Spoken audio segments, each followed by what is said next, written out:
9 अगस्त 2022 जिस दिन बिहार में सत्ता परिवर्तन हुआ, वो फैसला नीतीश कुमार का कितना सही और कितना गलत रहा। अचानक नीतीश कुमार पलटी मारते हैं, चले जाते हैं वापस महागठबंधन में। चिराग का कैंपेनिंग 2 दिन का कितना असरदार रहा।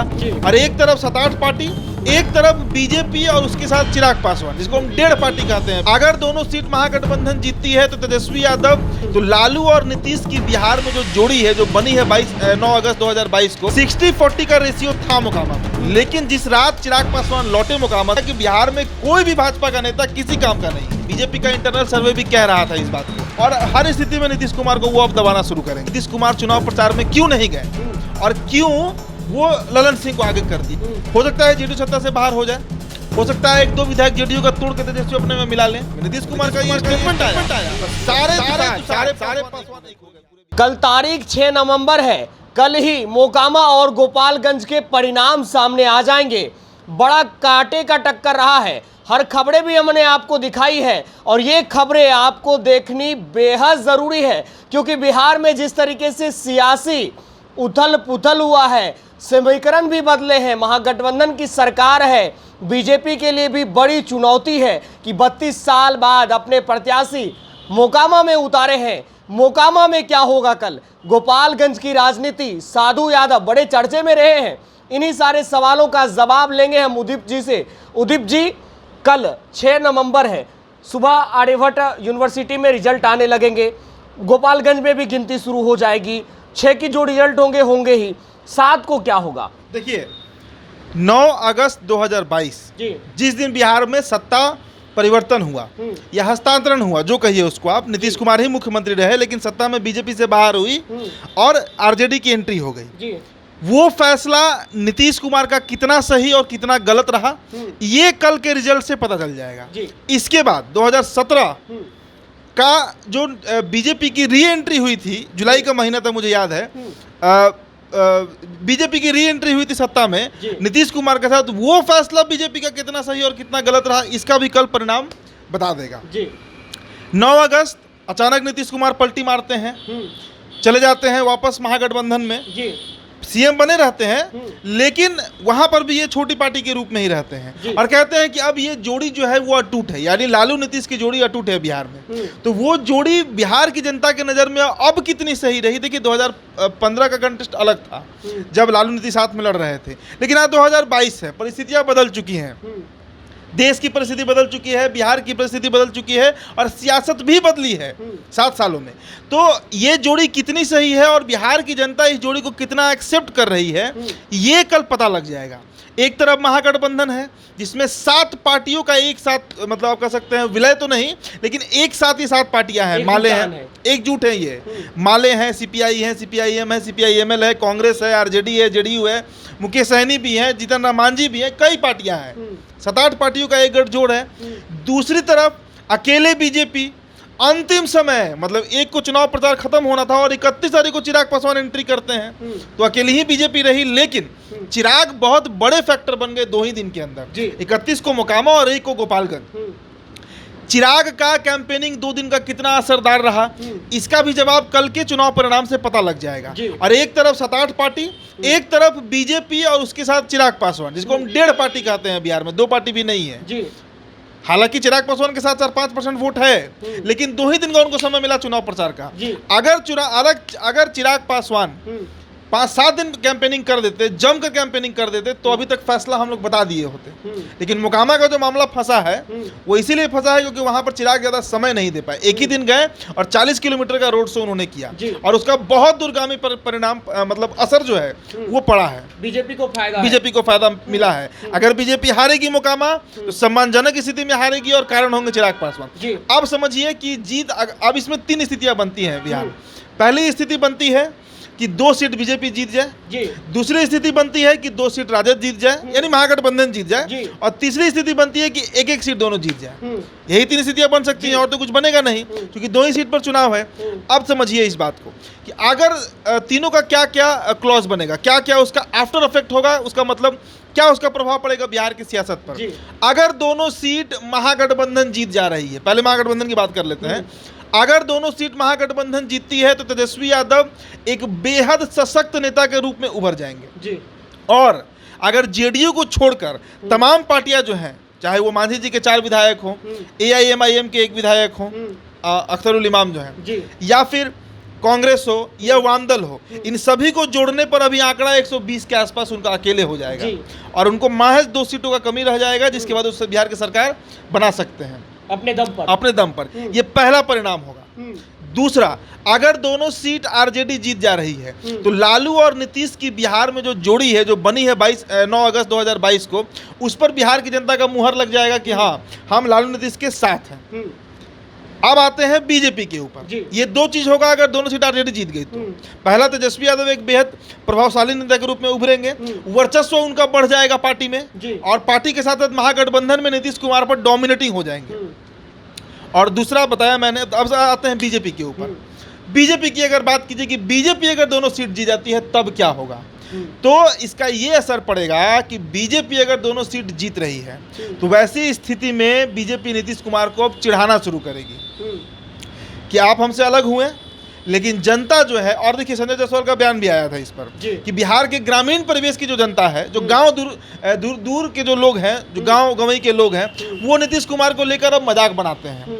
वो कहते हैं कि इस नेता का अब कोई भरोसा नहीं है, ये किधर भी जा सकता है, हो सकता है कल अचानक चुनाव परिणाम के बाद परसों नीतीश कुमार फिर से एनडीए में चले जाए, कोई क्रेडिबिलिटी नहीं है इनकी बिहार में। तो ये होगा कि बीजेपी अब अपना एक चेहरा तलाशेगी बिहार में कि अब एक चेहरा लाया जाए ताकि 25 में अकेले हम सत्ता में आ सकें।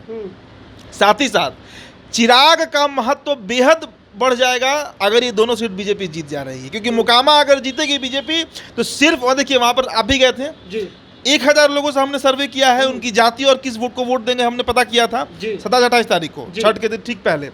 60-40 का रेशियो था मोकामा में, लेकिन जिस रात चिराग पासवान लौटे मोकामा से, हम उनके दफ्तर पे थे, आवास पर थे, वहीं पर ये बातें खुद उन्होंने कहा था ऑफ द कैमरा, तमाम मीडिया वाले थे कि मोकामा में अब लड़ाई बराबर की मैं करके आ रहा हूं। तो चिराग पासवान का मांग बहुत बढ़ने वाला है और ये खतरा होगा पशुपति कुमार पारस के लिए, क्योंकि पशुपति कुमार पारस पूरी तरह इनफेक्टिव रहे हैं पूरे चुनाव में। लेकिन चिराग का एक दिन का दौरा अगर बीजेपी को दोनों सीट जितवा रहा है, गोपालगंज और मोकामा, तो उनका कद बढ़ जाएगा एनडीए में। अब आइए तीसरे कंडीशन पर। ये 2 प्रभाव होगा बीजेपी का कि पहला तो वो नीतीश कुमार को चिढ़ाएगी और जनता के बीच अपना पकड़ बनाएगी और बिहार में एक नेतृत्व का तलाश करेगी, और दूसरा चिराग पासवान का महत्व बढ़ जाएगा अगर दोनों पार्टियां एक सीट जीत जा रही हैं। एक बात इसमें और, अगर बीजेपी दोनों सीट हार जा रही है, मतलब दोनों महागठबंधन जीत जा रही है, तो ये बहुत बैड मैसेज जाने वाला है केंद्र नेतृत्व को बिहार को लेकर, 2024 को लेकर, नहीं, अभी को लेकर। आप समझिए बिहार कि अगर दोनों सीट बीजेपी हार रही है तो ऐसे स्थिति में दिल्ली में साफ मैसेज चला जाएगा कि बिहार में कोई भी भाजपा का नेता किसी काम का नहीं है, एकदम सीधा मैसेज आएगा। और तब संगठन में बड़ा बदलाव जो है ना, वो देखने को कुछ ही दिनों कुछ ही महीनों में दिख जाएगा कि बीजेपी पूरी तरह आप कह सकते हैं फिल्टर होगी और प्यूरिफाई होकर सामने आएगी, जिसमें कई नई चेहरे अंदर आएंगे और कई पुराने नेता जो है वो बाहर धीरे धीरे साइड कर दिया जाएगा या उनको संट कर दिया जाएगा। ये एक प्रभाव पड़ेगा। अगर दोनों सीट बीजेपी जीत जाती है तो एक प्रभाव ये भी पड़ेगा कि सुशील कुमार मोदी फिर से बिहार में भाजपा का नेतृत्व संभालने की स्थिति में आ जाएंगे, नए प्रदेश अध्यक्ष। ये नहीं कहा जा सकता, जरूरी नहीं कि प्रदेश अध्यक्ष बनकर ही वो ये काम करें, लेकिन फिर से उनके ऊपर जिम्मेदारी भाजपा जो है, दिल्ली से ऑर्डर आ जाएगा कि सुशील जी आप पटना रहिए परमानेंट, और वहाँ का जो संगठन है उसको पे आप काम करना शुरू कीजिए। आपने कहा अभी कि पशुपति पारस का चर्चा और कर ही लेते हैं, फिर आप सवाल हमसे कर लीजिएगा, पारस जी पे हम चर्चा करेंगे। अगर दोनों पार्टियां एक सीट जीतती हैं तो क्या होगा, एक राजद और एक बीजेपी, तो भी वैसी स्थिति में भी बीजेपी जो है वो खुश होगी, क्योंकि मोकामा लगभग बीजेपी का इंटरनल सर्वे भी कह रहा था इस बात को कि मोकामा आप नहीं जीतने जा रहे हैं, मोकामा अनंत सिंह की पत्नी ही जीतेंगी। अगर जीत गया तब तो उसके लिए सोने पे सुहागा, अगर हार भी गया और गोपालगंज जीत गया तब भी उसके पास कहने को हो जाएगा कि मोकामा में जीत तेजस्वी की नहीं अनंत सिंह की हुई है और गोपालगंज में जीत भाजपा की हुई है। मतलब किसी स्थिति में बीजेपी ये क्रेडिट नहीं जाने देगी महागठबंधन के पास कि दोनों सीटों में से एक सीट भी वो जीत पाई है। अब सवाल आप पूछिए। पशुपति पारस कहीं प्रचार में दिखे नहीं, उनके नेता भी नहीं बोल रहे, मीडिया से तो बात भी नहीं करते हैं।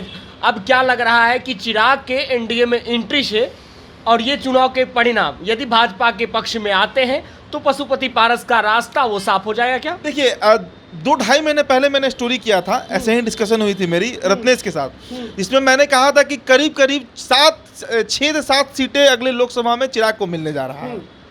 कहीं कोई बट नहीं है। पारस जी अगर मोकामा और गोपालगंज घूम भी जाते हैं तो भी वहां का जो 8 से 10 हजार पासवान वोटर है वो नहीं कन्वर्ट होते हैं, वो नहीं कन्वर्ट होने वाले हैं। पारस जी देखिए, पारस जी की पॉलिटिक्स हमेशा भाई के बदौलत रही है, रामविलास पासवान के बदौलत रही है।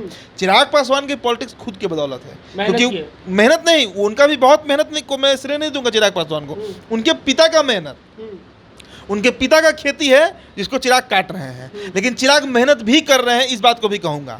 चिराग जो है वो आइडियली नहीं बैठे हुए हैं, जमुई के सांसद होने के बावजूद जब पटना आते हैं कोई ना कोई जिला का भ्रमण वो कर लेते हैं। पटना के चिराग का आना मतलब वो किसी ना किसी जिला में जाएंगे। तो चिराग पासवान भी बेहद बड़े फैक्टर बनेंगे। लेकिन आप सारा क्लॉज समझ लीजिए, 2 सीट बीजेपी जीती तो बीजेपी नीतीश को चढ़ाने जा रही है, और बीजेपी में एक चेहरा का तलाश होगा, सुशील कुमार मोदी की क्रेडिबिलिटी बढ़ जाएगी। अगर दोनों सीट महागठबंधन जीतती है, तेजस्वी यादव की क्रेडिबिलिटी बढ़ेगी, तेजस्वी यादव का कद बढ़ेगा, तेजस्वी यादव डोमिनेंट हो जाएंगे, 120 सीटें उनके पास हो जाएंगी, और हर स्थिति में नीतीश कुमार को वो अब दबाना शुरू करेंगे।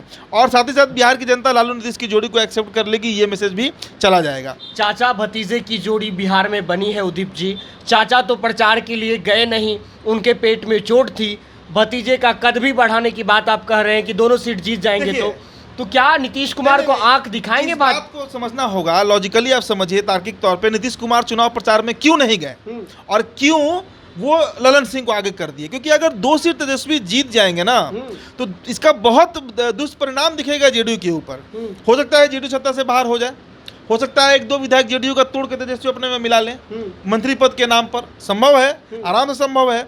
तो हर स्थिति में जेडीयू को लॉस ही लॉस था, इसलिए भी नीतीश कुमार नहीं गए हैं। और अंतिम समय में बताइए, चिराग पासवान को बच्चा कह देना, बच्चा कह देना, रामविलास पासवान के बारे में कह देना कि शादी वो दिल्ली में किया था, यही उनका स्टेटमेंट था। आप इसका परिणाम सोचिए कि सारे पासवान वोटर एक हो गए मोकामा में और गोपालगंज में। नीतीश कुमार का ये स्टेटमेंट आया और सारे दुसाध, सारे पासवान एक हो गए पूरे बिहार के, और उसी का परिणाम कि 8-8 हजार वोट दोनों जगह बीजेपी का बढ़ गया। तो ये नीतीश कुमार बहुत प्लानिंग से कोई भी काम करते हैं। नीतीश कुमार बहुत मजे हुए राजनेता है, उनको फंसाना इतना आसान नहीं है। तेजस्वी यादव अभी वो बात चाल नहीं समझ पाएंगे, लेकिन इस बार अगर सीट बीजेपी जीती दोनों तो नीतीश कुमार की फजीहत तय है। दोनों सीट राजद जीती तो भी नीतीश कुमार बहुत फायदे में नहीं रहने वाले हैं। तो चलिए, कल का दिन बेहद महत्वपूर्ण है और परसों बड़ा बिहार में खेला होने जा रहा है। हम इसलिए भी कह रहे हैं कि जहां बीजेपी को ये साबित करना है कि जनता के बीच विश्वसनीयता बची है, मोकामा में क्या कमल खिल पाएगा ये भी स्पष्ट हो जाएगा यदि तेजस्वी अपने बलबूते, हम इसलिए कह रहे हैं अपने बलबूते क्योंकि जदयू के कोई बड़े नेता प्रचार प्रसार में ज़्यादा शोर शराबे के साथ नजर नहीं आए हैं, तो तेजस्वी यादव का कद भी लालू प्रसाद यादव के बराबरी का तो ना कह सकते हैं हम, लेकिन उनके साथ तो ज़रूर कह सकते हैं बढ़ते जाएगा। और चिराग की इंडिया में एंट्री से भी बहुत बड़ा खेला बिहार की राजनीति में होगा। हम उदीप जी से जुड़ेंगे और कल आप हमारे साथ बने रहे पूरे दिन। मोकामा, गोपालगंज, कौन जीतेगा, कितने राउंड की गिनती होगी, कौन आगे चल रहा है, क्या कुछ परिणाम रहेगा, मेरी मौजूदगी रहेगी आर्यभट्ट यूनिवर्सिटी में। यहाँ पर बैठे रहेंगे उदीप जी, आदेश भाई रहेंगे, रत्नेश सर रहेंगे और तमाम हमारे सहयोगी जो हैं आपके साथ जुड़ेंगे। आपके सवाल, हर पल पल की अपडेट द बिहार टॉप आपको देगा। हमारे चैनल को सब्सक्राइब कर लें। आपको डिस्कशन कैसा लगा लिखकर हमें ज़रूर बताएं, वीडियो शेयर करें। बहुत बहुत धन्यवाद।